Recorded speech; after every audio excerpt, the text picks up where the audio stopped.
Cerita ini adalah kisah fiktif yang terinspirasi dari perjuangan banyak perawat di luar sana.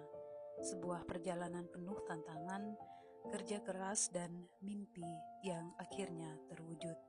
Semoga kisah ini bisa memberi semangat bagi siapapun yang sedang berjuang meraih impian mereka. Di sebuah desa kecil di pedalaman Kalimantan yang bahkan tidak memiliki rumah sakit, hiduplah seorang anak bernama Lagu.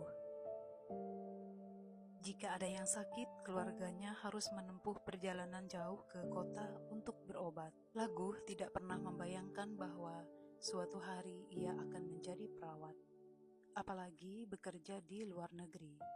Tapi hidup seringkali membawa kita ke arah yang tidak terduga. Sejak kecil, Lagu terbiasa melihat orang-orang di sekitarnya bekerja keras.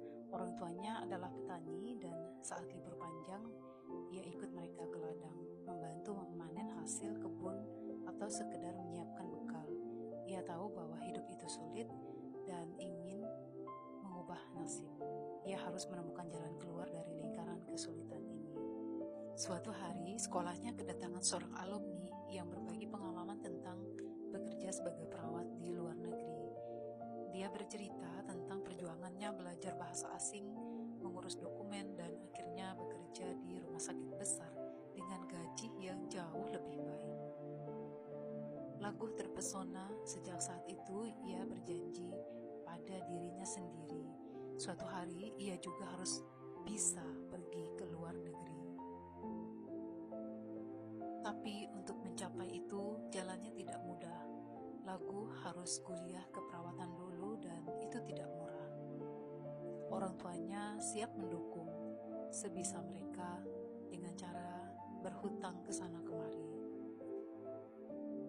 Di kampus, ia bukan mahasiswa yang paling pintar, pernah gagal dalam ujian keterampilan keperawatan karena gugup saat praktik, pernah menangis karena merasa tidak cukup baik. Tapi satu hal yang ia tahu, ia tidak boleh menyerah. Ia belajar lebih keras, menghafal anatomi manusia di sela-sela waktu istirahat, dan mengulang keterampilan di laboratorium sampai benar-benar menguasainya. Setelah lulus, Lagu mulai bekerja di rumah sakit lokal. Ia pikir perjalanan akan lebih mudah setelah ini. Tapi ternyata ada tantangan baru, bahasa asing. Untuk bisa bekerja di luar negeri, ia harus lulus ujian bahasa